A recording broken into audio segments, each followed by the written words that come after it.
하나님의 뜻에 순종하면 우리는 마음 한편으로 어떤 좋은 결과를 기대합니다. 적어도 일이 조금은 풀릴 것이라고. 내가 옳은 방향으로 가고 있다면 길도 조금씩 열릴 것이라고. 그런데 실제 삶에서는 그렇지 않을 때가 있습니다. 분명히 옳다고 생각해서 선택했고 기도하면서 결정했고 내가 해야 할 일을 했는데 결과는 오히려 더 어려워질 때가 있습니다. 순종했는데 왜 이런 결과가 나오는 걸까? 사도행전 26장의 바울이 바로 그런 자리에 서 있습니다. 바울은 아그리빠 왕 앞에서 자신의 삶을 이야기하면서 아주 분명하게 말합니다. 아그리빠 왕이여, 그러므로 하늘에서 보이신 것을 내가 거스르지 아니하고. 바울은 자신이 받은 부르심을 거스르지 않았다고 말합니다. 다메섹에서 방향이 바뀐 뒤 그 방향을 따라 살아왔습니다. 그런데 바로 다음 이야기를 보십시오. 유대인들이 성전에서 나를 잡아 죽이고자 하였으나, 이 두 구절을 나란히 놓으면 조금 이상합니다. 순종했습니다. 그런데 그 결과가 우리가 흔히 기대하는 순종의 결과와 다릅니다. 사람들이 환영한 것도 아닙니다. 삶이 편안해진 것도 아닙니다. 오히려 죽이려는 사람들이 생겼습니다. 붙잡혔습니다. 오랫동안 갇혀 있었습니다. 그리고 지금 바울은 왕과 총독 앞에 죄수의 모습으로 서 있습니다. 그렇다면 바울은 자신의 인생을 어떻게 생각했을까요? 내가 잘못 선택했구나 라고 생각했을까요? 아닙니다. 22절에서 바울은 놀라운 말을 합니다. 하나님의 도우심을 받아 내가 오늘까지 서서. 바울은 자신이 처한 상황을 부정하지 않습니다. 결박은 실제 상황입니다. 고난도 실제입니다. 자신을 죽이려 했던 사람들도 실제 있었습니다. 그런데 바울은 그 결과만으로 자신의 길 전체를 해석하지 않습니다. 이것이 사도행전 26장에서 우리가 꼭 보아야 할 부분입니다. 우리는 결과를 가지고 지나온 길을 거꾸로 판단할 때가 있습니다. 막히기 시작하면 내가 길을 잘못 들었다고 생각하기도 합니다. 좋은 결과는 언제나 올바른 방향의 증거이고 어려운 결과는 언제나 잘못된 선택의 증거일까요? 사도행전 26장은 그렇게 단순하게 말하지 않습니다. 더 놀라운 것은 26장 마지막입니다. 아그리빠와 베스도는 바울에 대해 말합니다. 이 사람은 사형이나 결박을 당할 만한 행위를 한 것이 없다. 그리고 아그리빠는 말합니다. 이 사람이 만일 가이사에게 상소하지 아니하였더라면 석방될 수 있을 뻔하였다. 이 말을 들으면 또 다른 질문이 생깁니다. 그러면 바울이 상소를 잘못한 것이 아닐까? 괜히 로마로 가게 된 것 아닐까? 바로 여기에서 사도행전 26장은 우리의 익숙한 판단 기준을 흔듭니다. 오늘 우리는 바울의 이야기를 따라가면서 이것을 한번 같이 묵상해 보려고 합니다. 순종했는데 결과가 기대와 다를 때, 일이 풀리는 것이 아니라 오히려 더 복잡해질 때, 우리는 무엇을 보고 내 길을 판단해야 할까요? 그리고 지금 내 눈앞의 결과만으로 나는 잘못 가고 있다라고 결론 내려도 되는 것일까요? 순종했는데 도대체 왜 이런 결과가? 사도행전 26장은 이 질문에 생각보다 훨씬 깊은 답을 우리에게 보여주고 있습니다.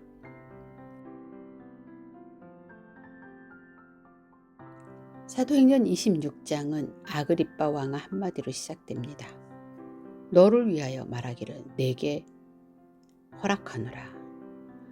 바울은 지금 자유인이 아닙니다. 죄수의 신분으로 왕과 총독 앞에 서 있습니다. 바울은 여전히 결박된 상태로 이제 자신의 이야기를 해야 합니다. 바울은 먼저 자신의 과거부터 이야기합니다.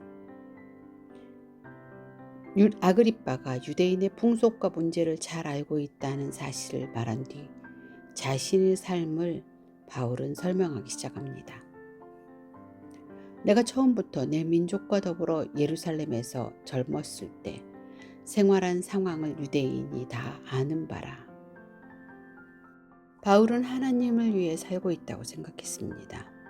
율법을 중요하게 생각했고 신앙에 열심히 있었고 자기가 믿는 것에 대한 확신도 강했습니다.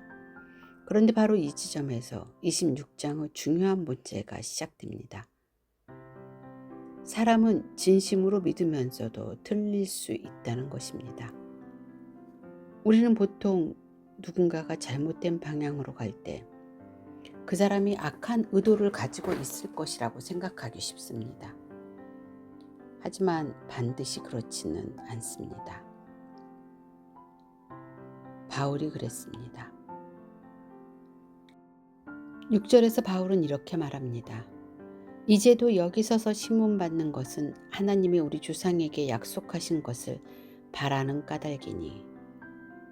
그리고 8절에서 아그리빠와 그 자리에 있는 사람들에게 묻습니다. 당신들은 하나님이 죽은 사람을 살리심을 어찌하여 못 믿을 것으로 여기시나이까? 다시 부활입니다. 누가는 다시 부활을 이야기의 중심에 놓습니다. 바울의 재판 이야기가 계속되기 때문에 자칫 우리는 정치적 갈등과 법률적인 문제에만 시선을 빼앗길 수 있습니다. 하지만 누가는 계속 독자를 중심으로 돌려놓습니다. 바울이 정말 증언하고 있는 것은 예수의 죽음과 부활입니다. 여기서 바울은 아주 뜻밖의 이야기를 시작합니다. 나도 나사렛 예수의 이름을 대적하여 많은 일을 행하여야 될 줄 스스로 생각하고, 바울은 과거에 예수를 대적하면서도 내가 나쁜 일을 하고 있다고 생각하지 않았습니다. 바울에게는 확신이 있었습니다. 그 확신 때문에 행동했습니다. 11절 또 모든 회당에서 여러 번 형벌하여 강제로 모독하는 말을 하게 하고 그들에 대하여 심히 격분하여 외국 성에까지 가서 박해하였고, 그 확신을 가지고 사람을 박해했습니다. 확신이 행동이 되었고 행동이 다른 사람에게 고통을 주었습니다. 확신은 중요합니다. 하지만 확신 자체가 진실의 증거는 아닙니다. 바울은 확신이 부족해서 틀린 것이 아니라 확신하면서 틀렸습니다. 우리는 결과가 좋으면 역시 내 선택이 맞았어라고 생각하지만 그렇지 않으면 내가 틀렸나라고 생각합니다. 그런데 26장은 그보다 먼저 한 가지를 보여줍니다. 방향의 옳고 그름을 판단하는 기준은 내 확신도 아니고 당장의 결과도 아니라는 것입니다. 그렇다면 무엇으로 판단해야 할까요? 바울의 이야기를 조금 더 따라가 보겠습니다. 다메섹으로 가는 길에서 바울의 확신이 무너집니다. 13절입니다. 왕이여, 때가 정오나되어 길에서 보니 하늘로부터 해보다 더 밝은 빛이 나와 내 동행들을 둘러 비추는지라. 그때 바울은 히브리 말로 자신에게 말하는 음성을 듣습니다. 사울아, 사울아, 네가 어찌하여 나를 박해하느냐? 바울은 하나님을 위해 일하고 있다고 생각했는데 정작 자신이 대적하고 있었던 분이 누구인지 알게 됩니다. 바울이 묻습니다. 주님 누구시니까? 나는 네가 박해하는 예수라. 이 한 문장으로 바울이 가지고 있던 판단 기준 전체가 무너집니다. 바울에게 필요한 것은 더 강한 확신이 아니라 방향의 전환이었습니다. 16절을 보십시오. 일어나 너의 발로 서라. 예수께서는 바울에게 자신이 얼마나 잘못했는지를 알게 하십니다. 하지만 거기에서 끝내지 않습니다. 일어나라, 그리고 서라 라고 말씀하십니다. 과거를 직면하게 하지만 과거에 머물게 하지 않습니다. 내 판단이 틀렸다는 것을 알게 되었을 때 사람은 두 가지 극단으로 가기 쉽습니다. 인정하지 않는 것, 그러면서 계속 같은 방향으로 갑니다. 다른 하나는 자신을 완전히 부정하는 것입니다. 이때 바울에게 일어난 것은 둘 다 아닙니다. 틀린 것은 인정하지만 다시 일어섭니다. 방향을 바꾸는 것과 자기 자신을 포기하는 것은 같지 않습니다. 그리고 예수께서는 바울에게 앞으로 무엇을 하게 될지 말씀하십니다. 16절입니다. 내가 너에게 나타난 것은 곧 네가 나를 본 일과 장차 내가 네게 나타날 일에 너로 종과 증인을 삼으려 함이니. 여기서 바울의 삶에 새로운 기준이 생깁니다. 이전에는 내가 무엇이 옳다고 생각하는가가 중요했습니다. 이제는 내가 무엇을 보았고 무엇을 증언하도록 부름받았는가가 중요해집니다. 바울의 과거가 사라진 것이 아니라 방향이 바뀝니다. 이제는 같은 사람이 전혀 다른 방향으로 갑니다. 문제는 힘 자체가 아니라 그 힘이 향하는 방향이었습니다. 이것은 우리의 삶에서도 생각해 볼 만합니다. 때로 우리는 나는 왜 이렇게 고집이 셀까? 나는 왜 이렇게 무언가를 끝까지 하려고 할까라고 자기 성향 자체를 문제라고 생각합니다. 하지만 때로는 어디를 향하게 될 것인가가 더 중요한 문제일 수 있습니다. 바울의 강한 추진력이 사라진 것이 아닙니다. 방향이 바뀝니다. 17절과 18절에서 바울이 받은 사명이 구체적으로 나옵니다. 그 눈을 뜨게 하여 어둠에서 빛으로, 사단의 권세에서 하나님께로 돌아오게 하고, 여기에는 계속 이동이 있습니다. 어둠에서 빛으로, 사단의 권세에서 하나님께로. 바울 자신에게 일어난 일이기도 합니다. 자신은 보고 있다고 생각했습니다. 그런데 실제로는 보지 못했습니다. 그리고 이제 눈을 뜨게 되었습니다. 자신은 올바른 방향으로 가고 있다고 생각했습니다. 그런데 방향을 돌려야 했습니다. 이것은 곧 19절과 연결됩니다. 바울은 다음과 같이 말하게 됩니다. 그러므로 하늘에서 보이신 것을 내가 거스르지 아니하고. 이제 바울은 자신이 받은 방향을 따라갑니다. 자신에게 주어진 부르심을 받아들였습니다. 그리고 그 방향에 순종했습니다. 그렇다면 이제 결과는 좋아져야 할 것 같습니다. 적어도 이전보다 일이 잘 풀려야 할 것 같습니다. 그런데 그렇지 않습니다. 바로 다음 구절에서 바울은 자신이 순종한 결과 어떤 일을 겪었는지를 이야기합니다. 사람들이 그를 잡아 죽이려고 했습니다. 순종했는데 왜 이런 결과가? 바울은 잘못된 확신에서는 돌아섰습니다. 그리고 받은 방향을 거스르지 않았습니다. 그런데 그의 현실은 오히려 더 어려워졌습니다. 그렇다면 어려운 결과는 바울이 다시 길을 잘못 들었다는 증거였을까요?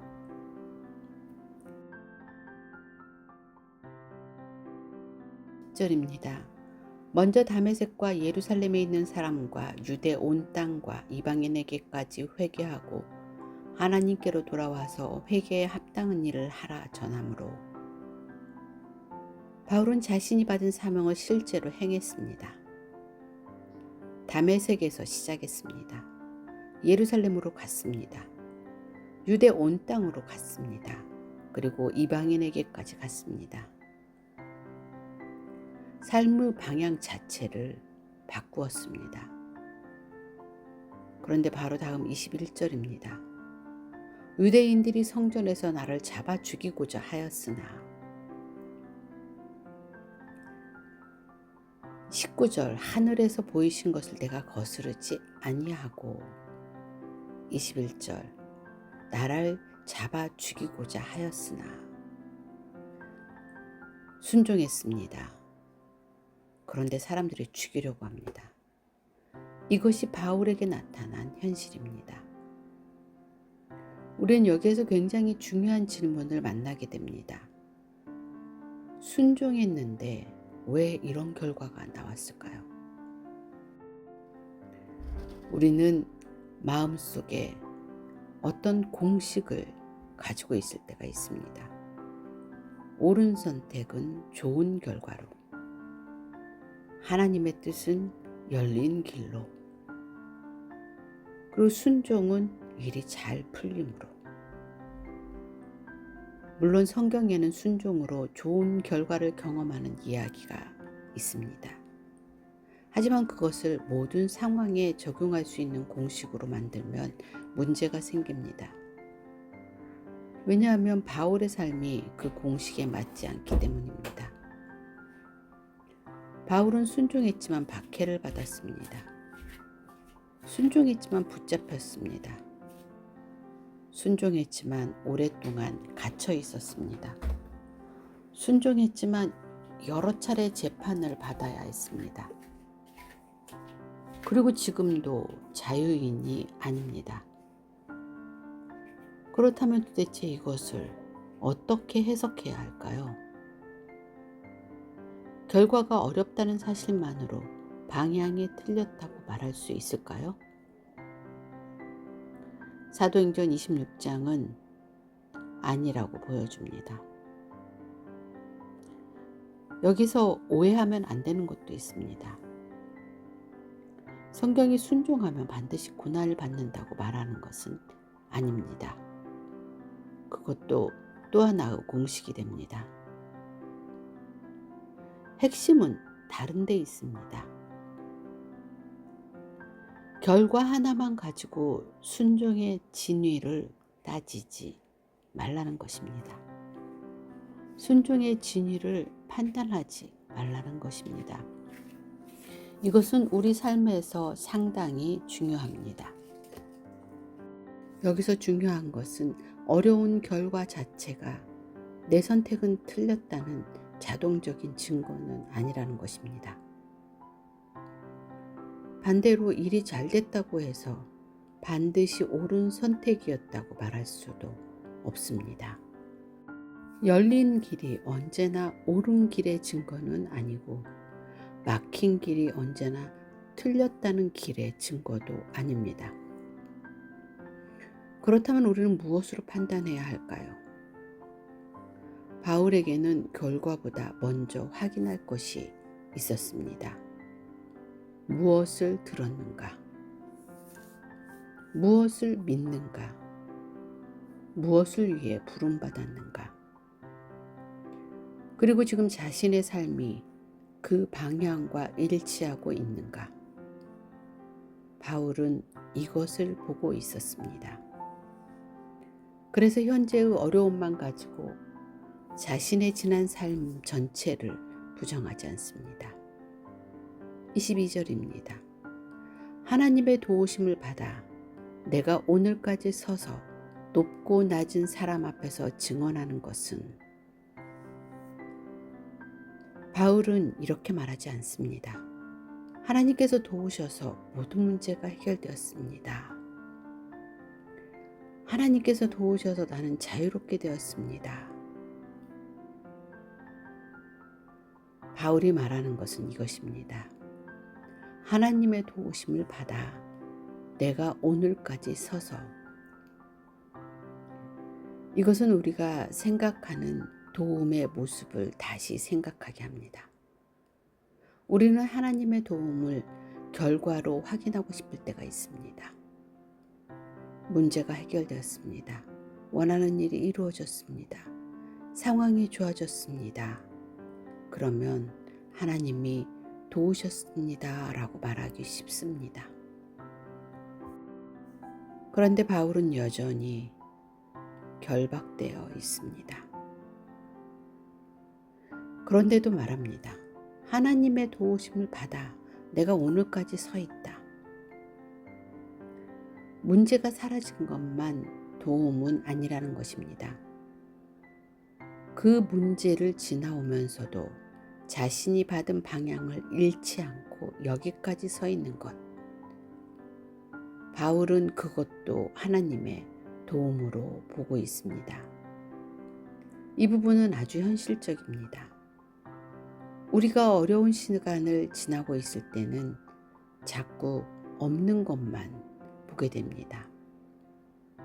그래서 아무 일도 일어나지 않고 있다고 생각합니다. 하지만 바울은 자신의 삶을 그렇게만 보지 않습니다. 그가 바라보는 것은 아직 얻지 못한 결과만이 아닙니다. 여기까지 자신이 걸어왔다는 사실도 봅니다. 그리고 더 중요한 것은 그 다음입니다. 높고 낮은 사람 앞에서 증언하는 것은, 바울은 자신이 왜 여기까지 서 있는지를 알고 있습니다. 지금 바울 앞에는 아그리빠 왕이 있습니다. 베스도 총독이 있습니다. 도시의 높은 사람들도 있습니다. 바울은 죄수입니다. 그런데 바울은 이 자리를 단순히 내가 재판받는 자리로만 해석하지 않습니다. 증언하는 자리입니다. 이 차이가 굉장히 큽니다. 같은 장소, 같은 결박, 같은 재판입니다. 그런데 바라보는 의미가 다릅니다. 사람들이 보면 죄수가 왕 앞에서 변론하고 있습니다. 바울이 보면 자신이 왕과 총독 앞에서 증언하고 있습니다. 상황을 부정하는 것이 아닙니다. 바울은 실제로 죄수입니다. 하지만 그 상황이 자신의 삶 전체의 의미를 결정하도록 두지 않습니다.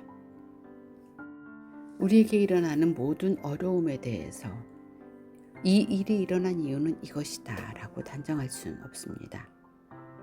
때로는 이유를 모를 수도 있고 끝까지 그 이유를 모를 수도 있습니다.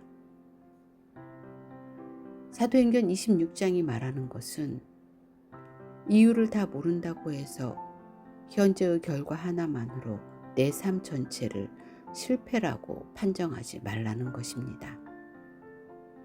그리고 22절 후반에서 바울은 자신의 증언 내용도 분명히 합니다. 선지자들과 모세가 반드시 되리라고 말한 것밖에 없으니. 그리고 23절입니다. 곧 그리스도가 고난을 받으실 것과 죽은 자 가운데서 먼저 다시 살아나사 이스라엘과 이방인들에게 빛을 전하시리라 함이니이다. 다시 중심은 그리스도 고난과 부활입니다. 바울에게는 강력한 개인적인 경험이 있었습니다. 그런데 바울은 내가 이런 특별한 경험을 했으니 내 말이 맞다라고 하지 않습니다. 자신에게 일어난 일을 모세와 선지자들이 말한 것과 연결합니다. 자기 경험보다 더 큰 기준 안에서 자신의 경험을 해석합니다. 우리도 마찬가지입니다. 결과가 좋다고 무조건 하나님께서 허락하신 거야 라고 말할 수 없고, 결과가 어렵다고 무조건 하나님의 뜻이 아니었나 봐 라고 말할 수도 없습니다. 내 느낌만으로 판단하지 않고 결과만으로 판단하지 않고 내가 듣고 싶은 해석만 선택하지 않는 것입니다. 기준을 가지고 다시 보는 것입니다. 그래서 순종했는데 결과가 기대와 다를 때 우리는 적어도 3가지를 살펴볼 수 있습니다.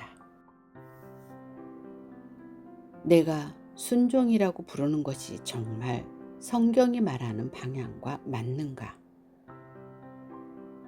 내가 해야 할 책임을 실제로 했는가? 그리고 지금 어려운 결과 하나만 가지고 전체 방향을 틀렸다고 단정하고 있지는 않은가? 필요하다면 방향을 수정해야 합니다. 하지만 기준을 다시 살펴보았는데도 방향이 분명하다면 결과가 어렵다는 이유만으로 모든 것을 부정할 필요도 없습니다. 바울의 문제는 아직 해결되지 않았습니다. 24절입니다. 바울아, 네가 미쳤도다. 네 많은 학문이 너를 미치게 한다. 순종한다고 사람들이 모두 이해해 주는 것은 아닙니다. 바울은 자신의 이야기를 상당히 논리적으로 설명했습니다. 그런데 베스도의 반응은 네가 미쳤다입니다. 이것도 우리가 생각하는 순종의 결과와 다릅니다. 우리는 내가 진심으로 살아가면 적어도 사람들이 언젠가는 알아줄 것이라고 기대하기도 합니다. 하지만 그렇지 않을 수도 있습니다. 27절에서 아그리빠 왕에게 바울은 아주 직접적인 질문을 합니다. 아그리빠 왕이여, 선지자를 믿으시나이까? 믿으시는 줄 아나이다. 처음에는 바울이 질문받는 사람이었습니다. 바울이 재판받고 있었습니다. 왕이 앉아있고 총독이 앉아있고 바울이 그들 앞에서 자신을 변호합니다. 그런데 이제는 바울이 왕에게 질문합니다. 누가는 이 장면을 통해 바울의 변론이 단순한 자기 방어가 아니었다는 것을 보여줍니다. 자기 앞에 있는 사람에게도 자신이 증언하는 예수를 생각하게 합니다. 그러니까 바울에게 이 자리는 단순한 재판정이 아닙니다. 자신이 증언해야 할 또 하나의 자리입니다. 바울은 여전히 자신이 누구인지 잊지 않고 있습니다. 28절, 내가 적은 말로 나를 권하여 그리스도인이 되게 하려 하는도다. 29절, 바울이 이르되 말이 적으나 많으나 당신뿐만 아니라 오늘 내 말을 듣는 모든 사람도 다 이렇게 결박된 것 외에는 나와 같이 되기를 하나님께 원하나이다. 결과가 기대와 다를 때에도 나는 무엇을 기준으로 내 삶을 해석할 것인가? 바울의 기준은 결과만이 아니었습니다. 사도행전 26장은 모든 어려운 결과의 이유를 설명해 주지 않습니다. 결과가 기대와 다르다는 이유만으로 지나온 모든 순종을 실패라고 부르지는 마십시오. 잘못된 것이 발견되면 방향을 바꾸면 됩니다. 삶의 언어로, 여기는 인사이드 안쪽입니다.